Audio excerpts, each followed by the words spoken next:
مسجد میں داخل ہوتے وقت کی سنتیں. مسجد میں داخل ہوتے وقت آپ پہلے بایاں پاؤں جوتے سے نکال کر بائیں جوتے پہ رکھتے، پھر دایاں پاؤں جوتے سے نکال کر مسجد میں رکھتے.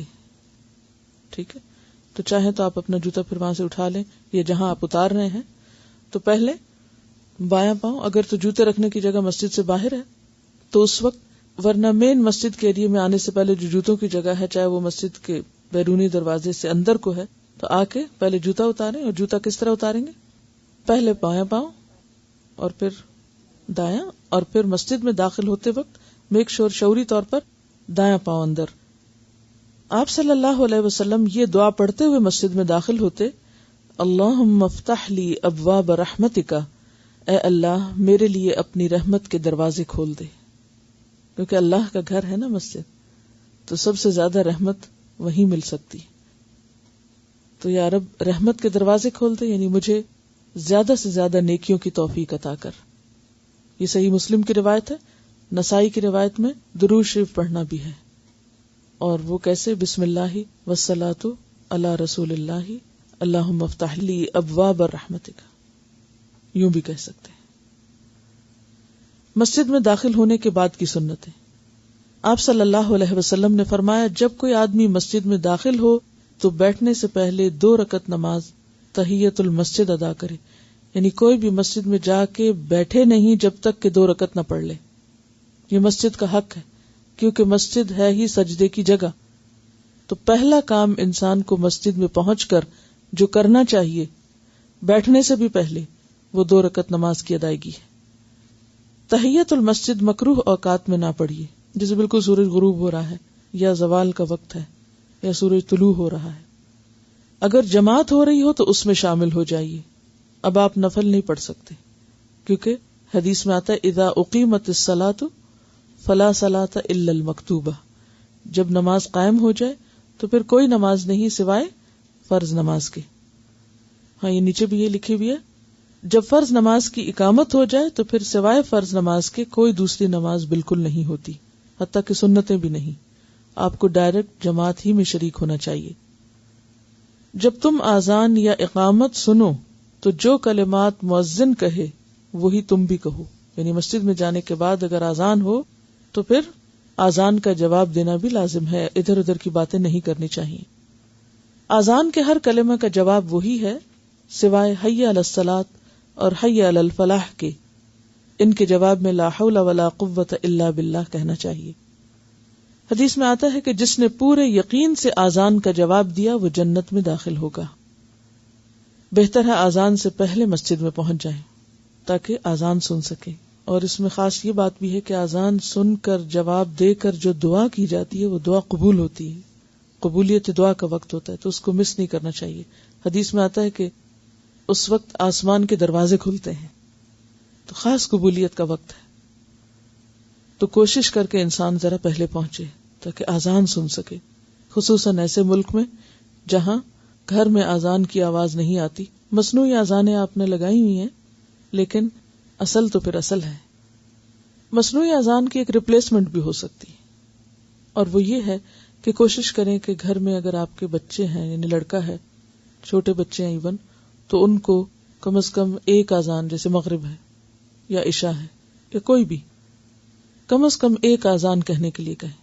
کھڑکی کے پاس کھڑے ہو جائیں اور قبلہ رو ہو کر، اگر قبلہ رو کھڑکی ہے تو قبلہ رو ہو کر باقاعدہ اذان دلوانے کا طریقہ سکھائیں، اور اس کو بھی باقی گھر والے سنجیدگی سے سنیں. تو انشاءاللہ تعالی جب مجبوری کا عالم ہو، مسجدیں قریب نہ ہوں، تو جیسے بنی اسرائیل کو کہا گیا تھا ان کے ایسے دور میں کہ جب ان کے اوپر ایسی پرسیکیوشن تھی کہ وہ کچھ بھی اپنی مرضی سے نہیں کر سکتے، تو غلامی کا دور تھا. کچھ جدید دور کی غلامیاں ہیں، کچھ قدیم دور کی تھی. تو ان کو کیا کہا گیا؟ گھروں کو ہی مسجد بنا لو. یہ بھی ہو سکتا ہے کہ جو لوگ دور نہ جا سکیں وہ کم از کم کسی ایک گھر میں ایک اسٹریٹ کے لوگ اکٹھے ہو کر با جماعت نماز ادا کر لیں. اور ایسی صورت میں کوئی ایک بچہ جو ہے، یعنی بچہ میں اس لیے کہہ رہی ہوں کہ بچوں کو عادت پڑے، شاید بڑے تو آپ کی بات نہ مانے، تو اس لیے کم از کم بچوں سے آپ یہ کروا سکتے ہیں. تو گھر میں بھی نیچرل اذان دلوانے کی کوشش کریں، کیونکہ وقت ہو گیا نا. یہ بالکل اسی طرح جیسے اگر آپ سفر پر ہوں تو کیا حکم ہے؟ وہاں مسجد نہ ہو، آپ صحرا میں بھی نماز پڑھ رہے ہیں تو کیا کریں گے؟ پہلے آزان دیں گے نا. تو اگر وہاں دے سکتے ہیں تو آپ گھر میں بھی دے سکتے ہیں، کیونکہ ہو سکتا ہے کچھ لوگوں کو غلط فہمی ہو کہ نہیں آزان صرف مسجد میں ہوتی. آزان نماز قائم کرنے کے لیے ہوتی ہے. اگر مسجد قریب نہیں، یا آپ جا نہیں سکتے، یا لے جا نہیں سکتے، اور لڑکے ہیں گھر میں آپ کے اور ان کو نماز بھی ادا کرنی ہے، تو بجائے اس کے کہ الگ الگ کریں، اکٹھے پڑھیں اور ان میں سے ایک آزان کا بھی اہتمام کریں. آزان سے فارغ ہونے کے بعد مؤذن اور آزان سننے والا دونوں درود ابراہیمی پڑھ کر یہ دعا کریں تو رسول اکرم صلی اللہ علیہ وسلم ان کے حق میں ضرور شفاعت کریں گے. دعا کیا ہے؟ اللہم رب هذه الدعوة التامة والصلاة القائمة آت محمدا الوسیلة والفضیلة وابعثه مقاما محمودا الذي وعدته. اے اللہ، اس پوری دعوت کس کو کہتے ہیں؟ یعنی آزان کو، یعنی آزان ایک طرح سے پکار ہے نا، اور کھڑی ہونے والی نماز کے پروردگار، یعنی آزان اور نماز دونوں تیری ہی ہیں، تیری ہی عبادت ہے. آپ محمد صلی اللہ علیہ وسلم کو وسیلہ و بزرگی اور جس مقام محمود کا آپ نے وعدہ فرمایا ہے وہ عنایت فرمائیں. یعنی اس وقت جو قبولیت کا وقت ہوتا ہے، خاص طور پر رسول اللہ صلی اللہ علیہ وسلم کے لیے دعا درود شریف کے علاوہ، کہ آپ ان کو مقام محمود بلند ترین مقام عطا کریں. کیوں؟ کیونکہ آپ کا ہم پر احسان ہے، آپ نے ہمیں رحمت کا یہ پیغام دین اسلام عطا کیا، تو ہم آپ کا کوئی حق ادا نہیں کر سکتے سوائے اس کے کہ ہم آپ کے لیے بہترین چیز کی دعا کریں. اور وہ بہترین چیز کیا ہو سکتی ہے؟ مقام محمود، جس پر آپ قیامت کے دن قیام فرمائیں گے یا کھڑے ہوں گے تو ساری خلق آپ کی تعریف کرے گی. اور اس کے ساتھ جنت کا خاص مقام وسیلہ جو جنت میں صرف ایک شخص کو ملے گا. تو آپ نے فرمایا مجھے امید ہے کہ وہ میں ہی ہوں گا.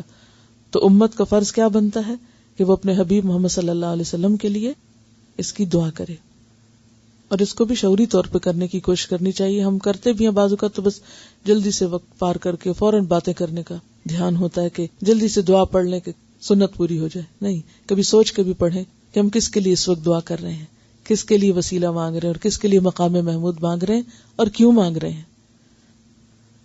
وسیلہ جنت میں بلند ترین درجے کا نام ہے اور مقام محمود مقام شفاعت ہے. فجر کی 2 رکعت سنت مؤکدہ دنیا اور دنیا میں جو کچھ ہے اس سے بہتر ہے. صحیح مسلم کی روایت ہے. یہ ترمذی کی روایت ہے جب تم میں سے کوئی شخص فجر کی 2 رکعت سنتیں پڑھ لے تو دائیں کروٹ پر چند منٹ لیٹ جائے، خصوصاً اگر کسی نے تہجد پڑھے ہو. اور اس میں حکمت یہ ہے کہ انسان جب سو کر اٹھتا ہے، وضو کرنے کے بعد سنت پڑھتا ہے تو ابھی تک بھی جسم میں ایک طرح سے تھوڑی سی کسل مندی سی ہوتی ہے، یا اگر تہجد پڑھے ہو تو ہلکی سی تھکاوٹ ہوتی ہے. تو اس میں یہ کہ فجر کی چونکہ قرات لمبی ہوگی تو اس سے پہلے ہلکا سا دائیں کروٹ. اور یہ ضروری نہیں کہ مرد ہی، خواتین بھی ایسا کر سکتی، یعنی سنت پوری کرنے کے لیے آپ یوں بھی کر سکتے ہیں کہ سنت پڑھی، اگر پوری طرح سو جانے کا خوف نہ ہو تو، کیونکہ آج کل راتیں بہت چھوٹی ہیں، تو آپ دائیں طرف جیسے 2 سنت اور فرض کے بیچ کی جو دعا ہے اللہم رب جبرائیل جیسے آگے آ رہی ہے، اس کو آپ زبانی یاد کر لیں تو اتنی دیر بھی آپ دائیں طرف لیٹ کر پڑھ سکتے ہیں. آپ صلی اللہ علیہ وسلم فجر کی سنتوں کے بعد 3 بار یہ دعا پڑھتے تھے. تو آپ 3 بار پڑھنے کی دیر تک ہی لیٹ جائیے اور دائیں کروٹ، تکیہ وغیرہ لینے کی ضرورت نہیں ہے. آپ صرف ایک سنت کو پورا کرنا مقصود ہے، کیونکہ آپ ایسا کیا کرتے تھے. تہجد کے بعد جب آذان ہو جاتی سنت پڑھتے تو دائیں کروٹ تھوڑا لیٹ جاتے. دعا ہے اللہم رب جبرائیل و میکائیل و اسرافیل و محمد النبی صلی اللہ علیہ وسلم اعوذ بک من النار. اے اللہ، آپ جبریل علیہ السلام اور میکائیل علیہ السلام اور اسرافیل علیہ السلام اور محمد صلی اللہ علیہ وسلم کے رب ہیں، میں آپ کی پناہ چاہتا ہوں دوزخ سے. آذان اور اقامت کے درمیان دعا رد نہیں کی جاتی، لہذا خوب دعائیں کرنی چاہیے اس وقت. اکیلے نماز پڑھنے کے مقابلے میں باجماعت نماز پڑھنا 27 درجے زیادہ ثواب ہے. دین کا علم رکھنے والوں اور سمجھدار لوگوں کو امام کے پیچھے پہلی صف میں کھڑا ہونا چاہیے. یہ اس لیے کہ امام کو کوئی حادثہ پیش آ جائے یا اس کا وضو ٹوٹ جائے تو پیچھے والوں میں سے ایک ایسا نمازی جس کو مسائل کا علم ہو وہ آگے بڑھ کر نماز جاری رکھ سکے. اگر لوگوں کو آذان اور پہلی صف کا ثواب معلوم ہو جائے تو اس کے لیے ضرور قرہ اندازی کریں، اور اگر اول وقت میں نماز پڑھنے کی فضیلت معلوم ہو جائے تو ایک دوسرے پر سبقت لے جانے کی کوشش کریں، یعنی آگے بڑھنے کی کوشش کریں کہ پہلے میں پہنچوں گا. اور اگر عشاء اور فجر کی فضیلت جان لیں تو اس میں ضرور آئیں، خواہ گھٹنوں کے بل ہی کیوں نہ آنا پڑے. یعنی گھسٹ گھسٹ کے بھی آئیں لیکن ضرور پہنچیں. آپ صلی اللہ علیہ وسلم نے فرمایا، میں ان لوگوں کے گھروں کو جلا دیتا جو بغیر شرعی عذر کے جماعت میں نہیں آتے، یعنی بغیر کسی وجہ کے جو جماعت میں نہیں پہنچتے. آپ صلی اللہ علیہ وسلم نے ایک نابینا صحابی عبداللہ بن ام مکتوم کو جو آذان کی آواز سنتے تھے ان کو گھر پر فرض نماز پڑھنے کی اجازت نہ دی کہ وہ اگر پہنچ سکتے ہیں مسجد تو نابینا ہو کر بھی، معذور ہو کر بھی مسجد پہنچے. جن لوگوں کے گھر مسجد کے قریب ہوں ان کے لیے مسجد میں آنا ضروری ہے، اور اگر بہت ہی دور ہو اور بہت ہی مجبوری ہو تو پھر یہ ہے کہ کوشش کرنی چاہیے کہ ایٹ لیسٹ گھر کے لوگ یا محلے کے لوگ جو ہیں وہ ایک گھر میں اکٹھے ہو کے پڑھ لیں، ایسے ممالک میں جہاں مسجدیں بہت دور دور ہیں. اور بعض اوقات کنوینس بھی اپنی نہیں ہوتی تو مجبوری ہوتی ہے. اپنی صفوں کو سیدھا کرو کیونکہ صفوں کی درستگی نماز کی تکمیل کا حصہ ہے. یعنی رسول اللہ صلی اللہ علیہ وسلم نے یہ بات فرمائی ہے. رسول اللہ صلی اللہ علیہ وسلم نے فرمایا، اپنی صفیں سیدھی رکھا کرو، میں تمہیں اپنی پشت سے بھی دیکھتا ہوں. یہ آپ کا معجزہ تھا کہ آپ کو صرف سامنے کی چیز نہیں پیچھے کی بھی دکھا دی جاتی تھی. حضرت انس فرماتے ہیں، چنانچہ ہم میں سے ہر آدمی اپنا کندھا ساتھ والے نمازی کے کندھے سے اور قدم اس کے قدم سے ملا کر کھڑا ہوتا تھا. آپ صلی اللہ علیہ وسلم تکبیر تحریمہ کہنے سے قبل ہماری طرف چہرہ مبارک کر کے کھڑے ہو جاتے اور فرماتے، مل کر اور سیدھے کھڑے ہو جاؤ. یعنی صفوں کو درست کرانے پر آپ نے خاص طور پر بہت توجہ فرمائی اور اس کی تلقین کی. اور یہ بنیاد ہے تنظیم کی، آرگنائزیشن کی. اور جب تک کوئی بھی کام جو اجتماعی کام ہو جس میں بہت سارے لوگ شریک ہوں منظم طریقے سے نہ کیا جائے، آرگنائز طریقے سے نہ کیا جائے تو اس کا حق ادا نہیں ہو سکتا اور اس سے وہ فائدے نہیں ہو سکتے جو ہونے چاہیے. اس کی پریکٹس دن میں 5 دفعہ نماز کے لیے کرائی گئی، نماز کا حصہ بنا دیا گیا. حدیث میں آتا ہے کہ ان تسویۃ الصفوف من اقامت الصلاۃ، کہ صفوں کا درست کرنا نماز قائم کرنے کا حصہ ہے، یعنی اس کے بغیر نماز ہی ادا نہیں ہوتی. اس سے آپ اندازہ لگائیے کہ صفیں درست رکھنا، اور صرف نماز میں نہیں بلکہ عام روزمرہ زندگی میں بھی جہاں چند لوگ بھی کوئی کام کر رہے ہوں تو ایک بہترین طریقے سے آرگنائز طریقے پہ کرنا زیادہ بہتر ہے.